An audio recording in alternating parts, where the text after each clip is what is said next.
Bonjour, je vous propose dans cette vidéo de découvrir ce qu'est une sock blanque et comment l'utiliser. Alors, je l'ai utilisé pour réaliser le patron de mes chaussettes, les Shaker Socks, mais vous pouvez utiliser une sock blanque pour aussi d'autres projets, puisque la sock blanque a l'avantage d'avoir un travail de couleur un petit peu particulier. Là, moi, en l'occurrence, j'ai choisi de travailler principalement sur un travail de dégradé, mais certaines proposent également des variations de couleurs avec pourquoi pas des speckles. Donc, c'est complètement un projet que vous pourriez utiliser et intégrer, pourquoi pas, dans un jacquard, dans un travail de rayure, pour travailler des mitaines, un col, etc. Enfin, il y a plein de possibilités à partir du moment où, finalement, c'est un fil chaussette, donc en composition en général mérino-nylon. Là, ici, vous avez de la stélina, mais c'est un fil qui est généralement d'épaisseur fingering. Dans les chaussettes Shaker Sock, vous avez donc un dégradé de la pointe jusqu'aux côtes, qui se poursuit jusqu'aux côtes. Là, voilà, c'est juste pour vous montrer un petit peu le travail de dégradé.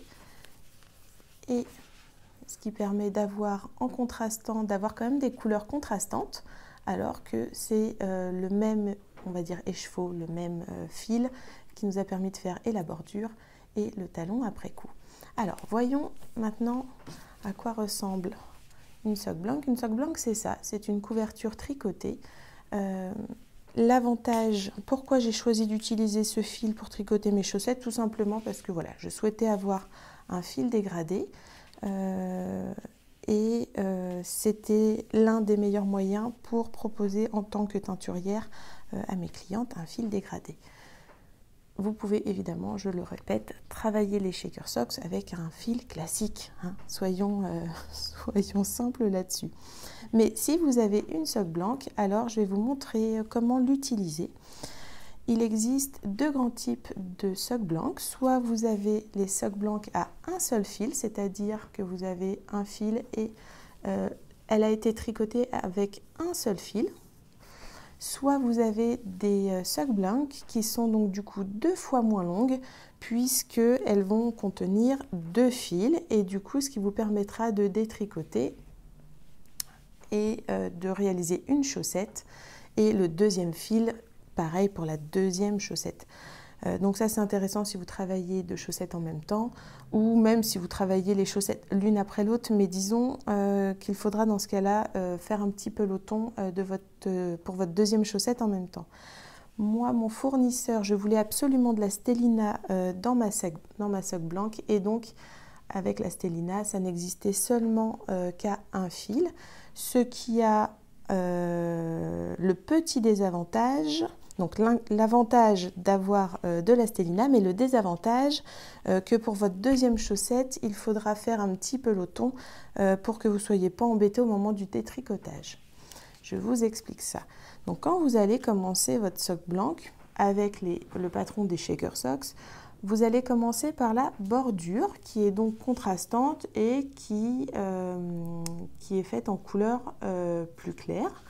Donc ça tombe bien, le travail de teinture a été fait dans ce sens-là, c'est-à-dire que le coloris le plus clair est sur la partie de votre fil libre.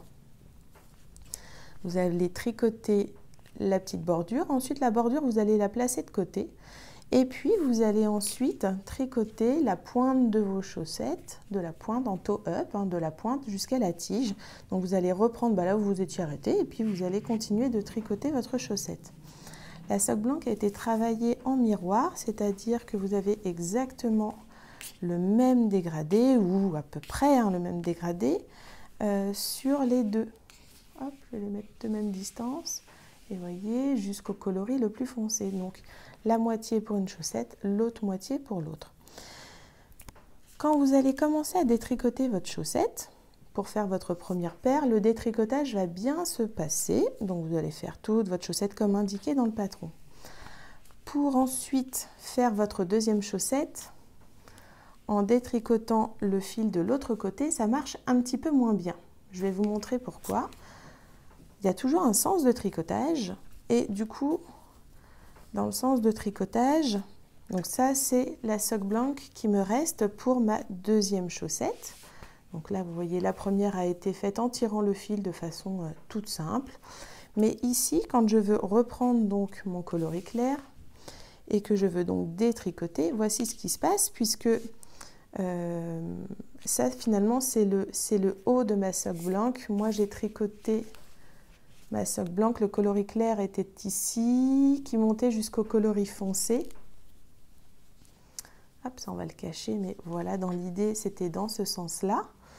Et pour que le détricotage continue à bien se détricoter, il faudrait que je continue de tirer sur ce fil-là. Donc, vous avez la possibilité, si vous êtes un petit peu hardi avec ça, de tricoter le patron de chaussette de la tige vers la pointe. Je n'ai pas souhaité faire ce genre d'écriture dans le patron, mais c'est tout à fait possible. J'ai préféré garder la construction pour les deux chaussettes identiques, c'est-à-dire de la pointe vers le talon, parce que quand on change des fois le sens de tricotage, notamment au niveau des montages et des pointes et des graftings, moi je trouve qu'il y a quand même une petite différence qui se produit. Je voulais vraiment avoir les deux chaussettes identiques. Donc voilà pourquoi je vous conseille donc de commencer par votre coloris clair pour avoir exactement la même construction pour la seconde chaussette. Et donc du coup on vient contrarier un petit peu puisque vous voyez bien que nous ne sommes pas du coup dans le même sens.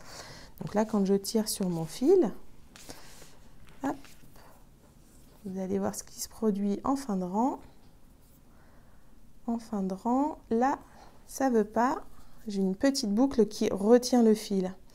Et donc, ce qui veut dire qu'à chaque fois, vous auriez été très embêté, et c'est même impossible du coup, une fois que vous avez votre tricot, votre chaussette au bout de l'aiguille, au bout du fil, et donc vos aiguilles, de faire passer à chaque fois ce fil dans la boucle. Donc, ce que je vous recommande, c'est que pour votre deuxième chaussette, vous allez créer la pelote en continuant de tricoter dans le bon sens du fil pour recréer une petite pelote et que vous ne soyez pas embêté. Voilà. Qu'est-ce que j'ai d'autre à vous dire sur la socle blanche? C'est à peu près tout. La chaussette a été travaillée. Alors, selon les tailles, forcément, vous allez consommer plus ou moins de fil. Vous aurez de toute façon assez de fil, mais effectivement, les tailles les plus petites, soit vous allez faire une bande, la tige va être beaucoup plus haute pour continuer à utiliser votre socle blanche. Soit dans ce cas-là vous aurez un petit reste, c'est pas bien grave, de la laine à chaussettes vous permettront toujours de faire des talons après coup sur d'autres chaussettes. Là on a déjà une belle, ce que le patron vous indique, c'est déjà, moi je trouve, une hauteur de tige qui est harmonieuse par rapport à la petite bordure, mais évidemment vous pourriez faire le choix de continuer votre socle blanc jusqu'à ne plus avoir du tout de fil, et donc du coup cette partie double serait dans ce cas-là un petit peu plus haute. J'espère que ces explications vous aideront à apprivoiser au mieux la socle blanche. Vous allez voir que c'est très rigolo de détricoter au fur et à mesure que vous tricotez et puis de voir le dégradé se former sur vos chaussettes. Je vous souhaite un bon tricot.